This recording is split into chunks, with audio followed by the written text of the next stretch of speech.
हाँ, good morning बच्चों। कल हमने हरिवंश राय बच्चन की कविताओं में आत्मपरिचय का पहला पद पढ़ाया था। आज हम दूसरे पद को पढ़ाने जा रहे हैं, ध्यान से सुनिए। मैं निज उर के उद्गार लिए फिरता हूँ, मैं निज उर के उपहार लिए फिरता हूँ। है यह अपूर्ण संसार न मुझको भाता, मैं स्वप्नों का संसार लिए फिरता हूँ। मैं जला हृदय में अग्नि दहा करता हूँ, सुख दुख दोनों में मग्न रहा करता हूँ। जग भव सागर तरने को नाव बनाए, मैं भव मौजों पर मस्त बहा करता हूँ। तो कवि इस कविता में कहना चाहता है कि जो उसके मन के जो विचार हैं, वह मन के विचार वह सारे संसार के सामने प्रकट करना चाहता है। एक प्रकार से कवि यह कहता है कि मेरे जो विचार हैं संसार के लिए एक उपहार के समान हैं। अर्थात कवि की जो एक कविता है, इस कविता में एक कल्याण की भावना छिपी हुई है। हमारे पुराणों में भी कहा गया है, सर्वे भवन्तु सुखिनः सर्वे सन्तु निरामया सर्वे भद्राणि पश्यन्तु माँ कश्चित् दुर्भाग् भवेत्। यही भाव कवि भी लेते हुए चल रहा है। कवि कह रहा है कि मेरे मन में जो उद्गार हैं, जो विचार हैं, जो भाव हैं, उन भावों की अभिव्यक्ति को मैं लोगों को बांटना चाहता हूँ, इसीलिए मैं उन्हें लेकर के जगह जगह फिर रहा हूँ। मैं निज उर के उपहार लिए फिरता हूँ। और ये कहता है कि मेरे मन में एक संसार के प्रति कल्याण की भावना है, और यह कल्याण की भावना निश्चय ही एक उपहार के समान है, और मैं इस उपहार को भी संसार को बांटना चाहता हूँ। अपने इस विचार हैं, उन विचारों को लोगों को वितरित करना चाहता हूँ। है यह पूर्ण संसार न मुझको भाता। कभी कह रहे हैं कि यह संसार अधूरा है, इसमें सभी जगह हमें अभाव ही अभाव दृष्टिगत हो रहे हैं। अर्थात इस संसार में कहीं भी पूर्णता नहीं है, प्रेम तो मानो इसमें है ही नहीं। तो इसलिए कवि कह रहा है कि मुझे यह संसार बिल्कुल भी नहीं भाता है, अच्छा नहीं लगता है, और मैं स्वप्नों का संसार लिए फिरता हूँ। इसीलिए मेरे मन में जो कल्पनाएं हैं, कल्पना लोग मेरे मन की जो है उनका मैं उस उपभोग का मैं आनंद का मैं जो अनुभव कर रहा हूँ, इस अनुभव को भी मैं लोगों को बांटना चाहता हूँ। यह मैं कल्पना लोग की जो भावना है, इसको मैं लेकर के लोगों के सामने मैं फिर रहा हूँ, संसार के सामने फिर रहा हूँ, घूम रहा हूँ। मैं जला हृदय में अग्निदहा करता हूँ। तो कवि कह रहे हैं कि मेरे हृदय में जो है एक कष्ट की, संताप की एक अग्नि निरंतर दहकती रहती है, और उसको वह अग्नि रात दिन जलती रहती है। ये संसार के जो ये अभाव हैं, दुख हैं और ये पीड़ाएं हैं, किस प्रकार से कम हो, मैं यही सोच करके दुखी रहता हूँ।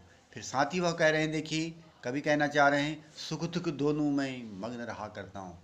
एक और तो कवि कह रहे हैं कि संसार में जो है मैं क्या कह रहा हूँ, कह रहे हैं वह एक और कहते हैं कि मुझे संसार को देख करके दुख का अनुभव हो रहा है। वहीं दूसरी ओर यहाँ पर कह रहे हैं, सुख दुख दोनों में मग्न रहा करता हूँ। मैं सुख और दुख में, चाहे सुख की अनुभूति हो चाहे दुख की अनुभूति हो, मैं दोनों में प्रसन्न रहता हूँ। एक विरोधाभास यहाँ पर देखने को मिलता है। श्री कृष्ण ने भी अर्जुन से गीता में कहा था, सुख दुखे समय कृत्वा लाभव लाभव जया जयो ततो युद्धा युद्धस्व नैवम पापम वाप्यसी। इस प्रकार से संभाव होकर के अगर हम कोई कार्य करते हैं तो इसमें हम फिर पाप के भागी नहीं रहते हैं, ऐसा कृष्ण गीता में अर्जुन से कहते हैं। यहाँ पर भी हरिवंश राय बच्चन कह रहे हैं कि मैं सुख दुख दोनों में मग्न रहा करता हूँ। मुझे न तो सुख में बहुत आनंद की अनुभूति होती है, और न दुख में बहुत कष्ट का अनुभव होता है। दोनों परिस्थितियों में मैं एक समान रहता हूँ। जग भव सागर तरने को नाव बनाई। तो कभी कह रहे हैं कि यह संसार कैसा है, एक संसार सागर के समान है। जिस प्रकार से सागर में या नदी में तैरने के लिए नाव की आवश्यकता होती है, तो इस प्रकार से इस संसार रूपी सागर को पार करने के लिए कि मैं एक कैसी नौका है, मेरे पास भी एक नौका है, वह नौका सामान्य नौका न होकर के वह नौका प्रेम रूपी नौका है। मैं स्वयं को कभी कहते हैं कि मैं इस संसार को पार करने के लिए स्वयं को प्रेम की रूपी नौका बनाई हुई आगे बढ़ता रहता हूँ। अर्थात मैं पूर्ण मस्ती और आनंद का अनुभव करते हुए इस जीवन को जी रहा हूँ, संसार में आगे बढ़ रहा हूँ। जिस प्रकार से फिर कहता है, मैं भव मौजों पर मस्त बहा करता हूँ। मौजें इनसे होती हैं लहरें।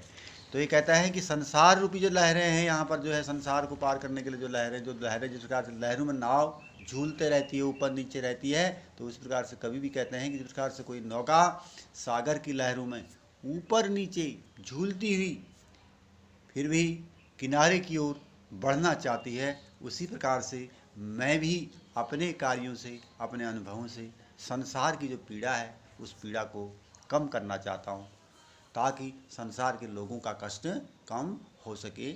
तो इसके अगर हम काव्यगत सौंदर्य की बात करते हैं तो इसके काव्यगत सौंदर्य में कवि ने जो संसार के अभावों से जो लोग दुखी हैं, उन दुखों को अपने कार्यों के माध्यम से वह कम करना चाहता है, या ये कह सकते हैं कि उन अभावों को वह लोगों के दूर करना चाहता है।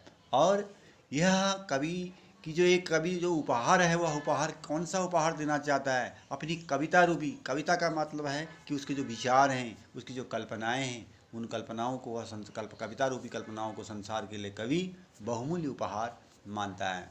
इसके अलावा अगर हम बात करते हैं इसमें, तो कवि यहाँ पर अपने सुख दुख में एक समान रहने का यहाँ पर उसने प्रयास किया गया है, किंतु साथ ही वह संसार के अभावों से भी चिंतित है।